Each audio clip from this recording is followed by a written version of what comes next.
மக்கள் திலகம் எம்ஜிஆர், நடிகர் திலகம் சிவாஜி கணேசன், இந்த இரண்டு பேரும் சேர்ந்து ஒரு நடிகரை துரத்தி அடித்தார்கள். நம்மை விட பெரிதாக வளர்ந்து விடுவானோ, நம்மளை விட பெரிய சக்தியாக உருவாகி விடுவானோ, நம்மளை விட அதிக படங்கள் அவனுக்கு கிடைக்குமோ என்று பயந்து திட்டமிட்டு சதி செய்து இரண்டு பேரும் இணைந்தே ஒரு நடிகரை சினிமாவை விட்டே ஒதுக்கினார்கள்.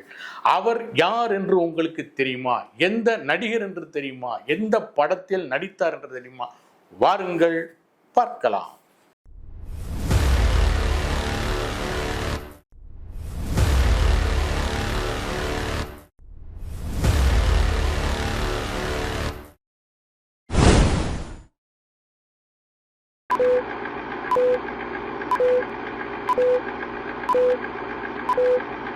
ஒலிபெருக்கி நேயர்கள் அனைவருக்கும் அன்பு வணக்கம்.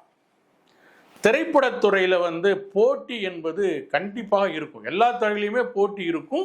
அதில் திரைப்படத்துறையில் ரொம்ப அதிகமாக இருக்கும். ஏன்னா இந்த துறையில தான் புகழும் பணமும் கொட்டும் ஜெயிச்சவனுக்கு. அதனால ஜெயிக்கிறதுக்கான போட்டியில் யார் குறுக்க வந்தாலும், தன்னுடைய வெற்றிக்கு யார் குறுக்க வந்தாலும் அவர்களை அகற்றுவது நேரடியாகவோ மறைமுகமாகவோ செய்யப்படும். சக்தி மிக்கவர்களால் சக்தி இல்லாதவர்களை. இது எல்லா காலத்திலையும் நடந்துகிட்டு இருக்கிற ஒன்று. அன்றைக்கு இருந்த நடிகர் நடிகைகளும் சரி, இன்றைக்கு இருக்கிறவர்களும் சரி, இந்த போட்டியை, இந்த தடை நீக்கத்தை யாராலும் மாற்ற முடியாது. அது இயற்கையோட விதி. இப்போ நீங்க நிறைய மேடைகளில் கமலஹாசனும் ரஜினிகாந்தும் கட்டி பிடிச்சி கொஞ்சிக்கிறதெல்லாம் நிறைய பார்த்துருப்பீங்க. ஆனால் அது மேடையோடு சரி. நீங்கள் வெளியில் ரெண்டு பேர்ட்டையும் தனித்தனியாக பேசி பார்க்கணும். தனிப்பட்ட முறையில் பேசி பார்த்தா அவங்களுக்குள்ளே இருக்கிற போட்டி, இவரை பற்றி அவருடைய குறைகள், அவரை பற்றி இவருடைய குறைகள்லாம் நீங்கள் தெரிஞ்சுக்கலாம். இது இயற்கை. இது சாதாரண ஒரு நண்பர்களுக்கு இடையில் இருக்கிற ஒரு விஷயம்னா பெரிய கலைஞர்களுடைய இது அடிப்படையில் ஆட்டோமேட்டிக்காகவே இது இருக்கும். இந்த மாதிரியான ஒரு சம்பவம், ஒரு நிகழ்வு 1950களிலேயே நடந்தது. மக்கள் திலகம் எம்ஜிஆரும் நடிகர் திலகம் சிவாஜி கணேசனும் இணைந்து ஒரு நடிகரை தங்களுக்கு போட்டியாக வந்து விடுவாரோ, தன்னை விட அழகாக இருக்கிறாரே, தங்களை விட அழகாக இருக்கிறாரே, இவரை இப்படியே வளரவிட்டால் நமக்கு பிற்காலத்தில் இடையூறு ஏற்படும், நமக்கு போட்டியாக வந்து நிற்பார் என்று கருதி இருவருமே ஒரு நடிகரை அப்புறப்படுத்தினார்கள். அவருடைய வாய்ப்புகளை தடுத்து வெளியேற்றினார்கள் என்றால் உங்களால் நம்ப முடிகிறதா? அந்த நடிகர் பி.வி. நரசிம்ம பாரதி. இந்த நரசிம்ம பாரதியை பற்றி முதல்ல ஒரு சுருக்கமாக பார்த்துடலாம். பி.வி. நரசிம்ம பாரதி என்பது மதுரையைச் சேர்ந்த ஒருவர். சௌராஷ்டிரா இனம்னு ஒரு இனம் மதுரையில் இருக்குது. மதுரை, கும்பகோணம், சேலம் பகுதியில் வாழ்ந்துட்டு இருக்காங்க. இவங்கெல்லாம் யாருன்னா, நாயக்கர்கள் மன்னர்கள் காலத்தில் குஜராத்திலிருந்து நாயக்க மன்னர்களுக்கும் அவருடைய மனைவிமார்களுக்கும் உடை தைத்து கொடுக்க வந்த ஒரு சமூகம். அப்புறம் இங்கே இருந்தாங்க, இங்கே செட்டில் ஆகிட்டாங்க. இங்கே நல்லபடியாக ரொம்ப அமைதியான சமூகங்களில் சௌராஷ்டிரா சமூகங்கள் உண்டு. அவங்க பெரும்பாலும் வெளியிடங்களில் பொண்ணு கொடுக்கறதில்ல, பொண்ணு எடுக்கிறதில்ல. தங்கள் சமூகத்துக்குள்ளேயே அதை வைத்துக்கொண்டு அடுத்த சமூகத்தோடு மிக சுமூக உறவோடு வாழ்கிற ஒரு அமைதியான சமூகம் சௌராஷ்டிரா சமூகம். அந்த சமூகத்தில் பிறந்தவர் தான் இந்த பி.வி. நரசிம்ம பாரதி. நரசிம்ம பாரதி பட்டு நெசவு செய்கிற குடும்பத்தை சேர்ந்தவர். ஓரளவுக்கு வசதியான குடும்பம் தான். அவர் ஏழ்மையில் இருக்கிற ஒரு குடும்பம்லாம் சொல்ல முடியாது, வசதியான குடும்பம் தான். அவருக்கு சின்ன குழந்தையிலிருந்து நாடகங்களில் நடிக்கணும், பாடணும் அப்படின்னு ரொம்ப ஆசை. காரணம் என்னன்னா, சின்ன குழந்தையில் அவர் அவ்வளோ அழகாக இருப்பார். அவங்க அம்மாவுக்கு அவரை கிருஷ்ணர் வேடம் போட்டு பார்க்குறதுன்னு அவங்க அம்மாவுக்கு ரொம்ப பிடிக்கும். அந்த ஆசையை தூண்டி தூண்டி அவருக்கு நாடகத்தில் நடிக்கணும், பாடணும் அப்படின்னு ரொம்ப ஆசை. அவருடைய இன்னொரு நண்பர் டி.எம். சௌந்தரராஜன், பிற்காலத்தில் பெரிய பின்னணி பாடகராக வளர்ந்த நண்பர். அவருக்கு பக்கத்து வீட்டுக்காரரு, அவருடைய ஸ்கூல் மேட்டு எல்லாமே. எல்லாம் ரெண்டு பேரும் எங்கே போனாலும் ஒன்றா தான் போவாங்க, ஒன்றா தான் வருவாங்க. இப்படி இரண்டு பேருமே ஒற்றுமையான நண்பர்களாக சிறுவராக இருந்தார்கள். ரெண்டு பேருமே சேர்ந்து முதல்ல நாடகத்தை வேடிக்கை பார்க்க போனாங்க. அப்புறம் நாடகத்தில் சின்ன சின்ன வேடங்களில், குழந்தைகள் வேடத்தில் நடிக்க ஆரம்பித்தாங்க. அப்புறம் கொஞ்சம் பெரிய வேடங்களில் நடித்தாங்க. ஒரு கட்டத்தில் நரசிம்ம பாரதிக்கு நடிப்பில் ஆர்வம் அதிகமாச்சு. டி.எம். சௌந்தரராஜனுக்கு பாடுவதில் ஆர்வம் அதிகமாச்சு. ஸோ நாடகங்களில் இவர் நடித்தார், அவர் பாடினார். இப்படியே ரெண்டு பேரும் வளர்ந்துக்கிட்டே வர்றாங்க. ஒரு நாடகங்கள் தமிழ்நாடு ஃபுல்லாக நாடகங்கள் போட்டு நாடகங்கள் நடக்கிறாங்க. அதில் சரஸ்வதினு ஒரு நாடகத்தில் நரசிம்ம பாரதி நடித்தார். சரஸ்வதினா பாரதி, அவர் வெறும் நரசிம்மன்னா அந்த சரஸ்வதி கேரக்டர், அதாவது பாரதி கேரக்டரில் பிரமாதமாக நடித்து பாப்புலர் ஆனதுனால தன்னுடைய பேருக்கு பின்னாடி பாரதின்னு சேர்த்துக்கிட்டாரு. அவர் பேர் நரசிம்ம பாரதியாக மாறிச்சு. நரசிம்ம பாரதி அந்த காலத்திலே ரொம்ப அழகாக இருந்தார், நல்ல சிவப்பாக இருந்தார். இதனால் அவருக்கு நாடகங்களில் ஸ்திரீ பார்ட், அதாவது பெண்களாக நடிக்கிற வாய்ப்பு அதிகமாக வந்துச்சு. நிறைய நாடகங்களில் நாயகியா, ஹீரோயினா பெண் வேடமிட்டு நிறைய நாடகங்களில் நடிச்சிருக்காரு. அந்த அவருடைய அழகை பார்த்து தான் அவருக்கு சினிமா வாய்ப்புகள் வந்தது. சினிமாவில் கிருஷ்ண விஜயம், அபிமன்யு மாதிரி படங்களில் அவர் கிருஷ்ணராக நடித்தார். அவ்வளோ அழகாக இருந்தார் கிருஷ்ணர் கதாபாத்திரத்துக்கு. இந்த நிலைமையில தான் அவருக்கு ஒரு மூன்றாவது படம் கிடைக்கிது. அந்த மூன்றாவது படத்தில் தான் ட்விஸ்ட் ஆரம்பிக்குது. எப்படின்னா 1950 வந்து பாரதிதாசன் வந்து எதிர்பாராத முத்தம் அப்படின்னு ஒரு நாவல், சின்ன ஒரு குறு நாவல் எழுதி வச்சிருக்காரு. பிரமாதமான நாவல் அது. இந்த நாவலை வந்து சினிமாவாக்கணும் அப்படின்னு சொல்லிட்டு என்எஸ் கிருஷ்ணனுக்கு ரொம்ப ஆசை. அதனால அவர் என்ன பண்ணியிருந்தாருன்னா அந்த நாடகத்தை திரைக்கதை வடிவமாக மாற்றி எழுதி வச்சிருந்தாரு. இதை கேள்விப்பட்டாரு மாடர்ன் தியேட்டர்ஸ் ஆர் சுந்தரம். அவருக்கு இந்த படத்தை நம்ம தான் எடுக்கணும் அப்படின்னு சொல்லிட்டு என்எஸ் கிருஷ்ணன் போய், அன்னை எனக்கு இந்த கதையை நீங்கள் என்கிட்ட கொடுத்துருங்க, நான் இதை படமாக எடுத்துக்கிறேன்னு சொல்லி கேட்க, அவரும் சரிப்பா எடுத்துக்கப்பான்னு கொடுத்துட்டாரு. சரி, இந்த படத்தை யார் டைரக்ட் பண்ணுறது அப்படிங்கிற ஒரு பரிசீலனை வரும்போது எல்லாருமே சொன்னது எல்லிஸ் ஆர் டங்கன். இவர் வந்து பிரிட்டிஷ்காரர். அந்த காலத்திலே தமிழ் படங்களை முதல்ல பிரம்மாண்டமாக டைரக்ட் பண்ணவர் இந்த எல்லிஸ் ஆர் டங்கன். இங்கிலாந்துலேருந்து இங்கே வந்து படங்களை இயக்கியவர். அவர் இயக்குறதுன்னு முடிவாச்சு.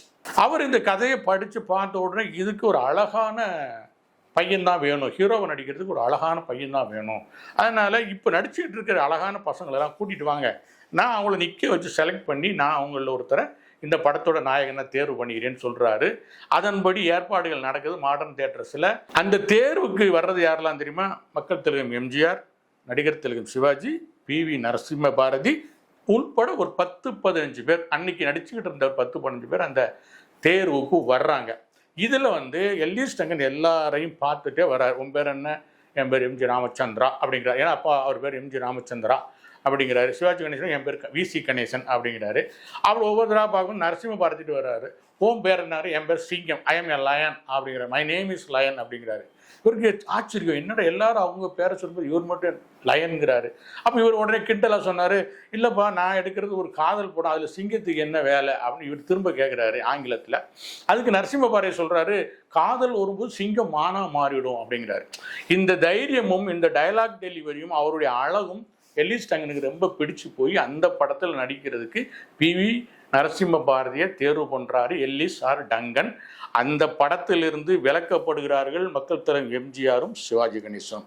ஒரே காரணம், அவங்க 2 பேரை விடவும் இவர் தான் அழகாக இருக்காரு, இவர் தான் அழகாக ஆங்கிலம் பேசுகிறாரு, இவர் தான் வந்து நல்லா நடிக்கிறார், இவர் தான் இந்த படத்துக்கு தகுதியானவர்னு டங்கன் முடிவு பண்ணி அந்த படத்தோட நாயகனாக மாறுறாரு நரசிம்ம பாரதி.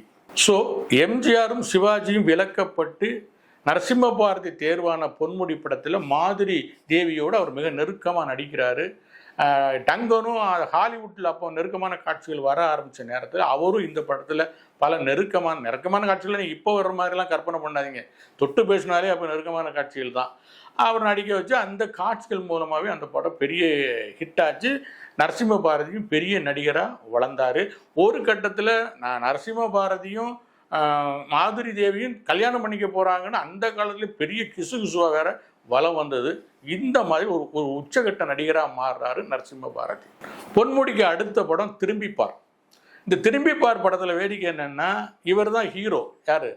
Narasimha Bharathi hero, Sivaji Ganesan villain. ஏன்னா அவர் கொலை பண்ணுவார், பாலியல் பலாத்காரம் பண்ணுவார், அப்படிங்கிற ஒரு நெகட்டிவ் ஷேடு உள்ள கதாபாத்திரத்தில் சிவாஜி நடிக்கும்போது அந்த படத்தில் ஹீரோவாக நடித்தவர் நரசிம்ம பாரதி. திரும்பிப்பார் படத்தின் மூலம் அடுத்த கட்டத்துக்கு உயர்றாரு நரசிம்ம பாரதி.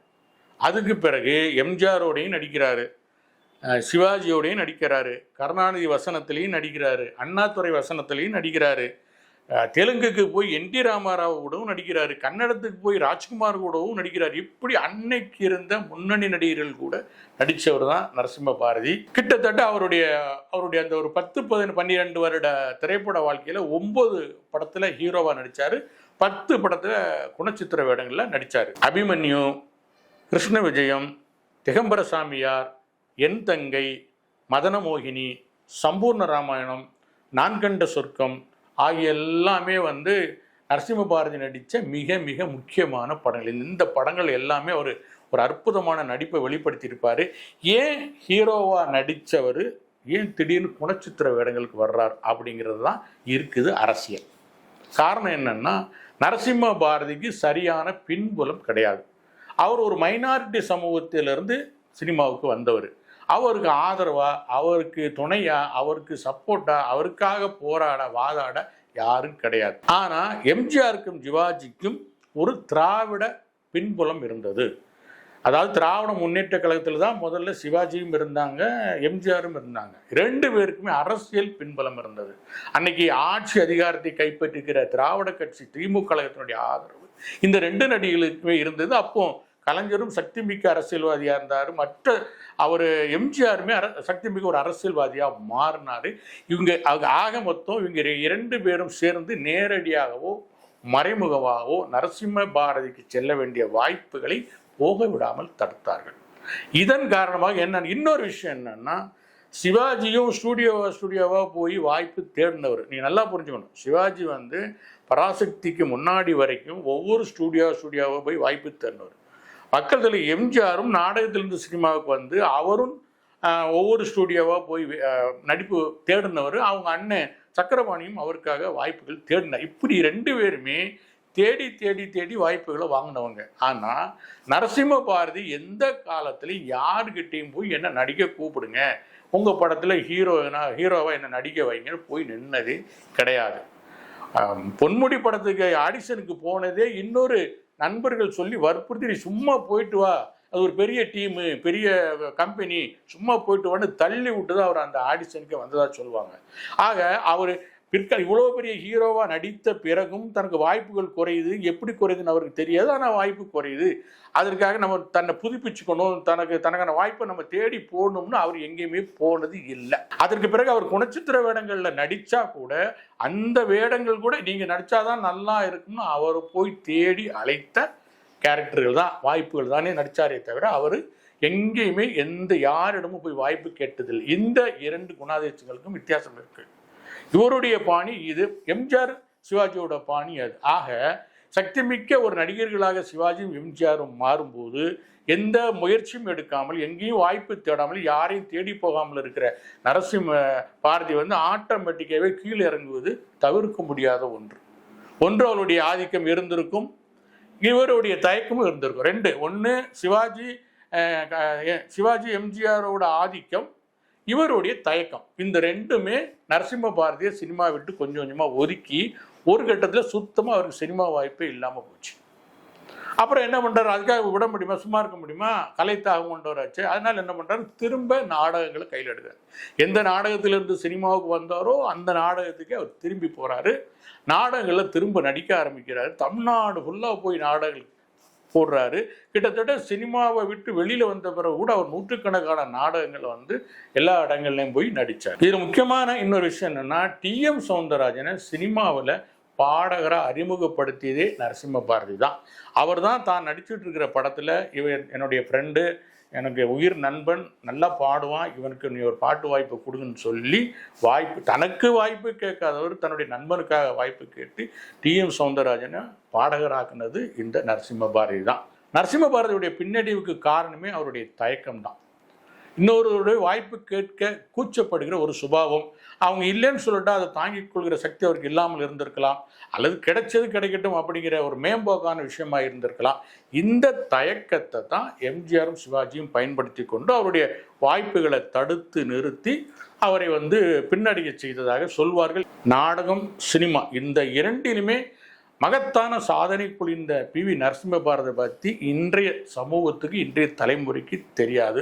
ஏன்னா அவரை பற்றிய வரலாறோ குறிப்புகளோ பெரிய அளவில் எழுதப்படவில்லை. அதனால் அவர் ஒரு மறைந்துவிட்ட, மறக்கப்பட்ட கலைஞராகவே இருக்கிறார். 1978 தன்னுடைய 55வது வயதில் அவர் காலமானார். அவர் தன் வாழ்நாளில் நடிக்கிற காலத்தில் எந்த ஒரு உயரிய விருதையோ பட்டத்தையோ அவர் வாங்கலை, அவருக்கு யாரும் கொடுக்கல. அவர் சாகிறதுக்கு 1 வருஷத்துக்கு முன்னாடி அவருக்கு தமிழக அரசு கலைமாமணி விருது கொடுத்தாங்க. வேறு எந்த விருதையுமே அவர் வாங்கலை.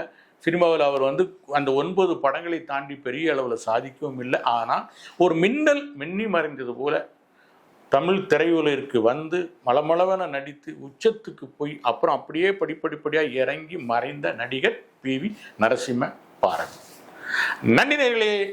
உண்மை பேசுவோம், அதை உறக்க பேசுவோம். இந்த நிகழ்ச்சி உங்களுக்கு பிடிச்சிருந்தா லைக் பண்ணுங்க, ஷேர் பண்ணுங்க, சப்ஸ்கிரைப் பண்ணுங்க. நன்றி, வணக்கம்.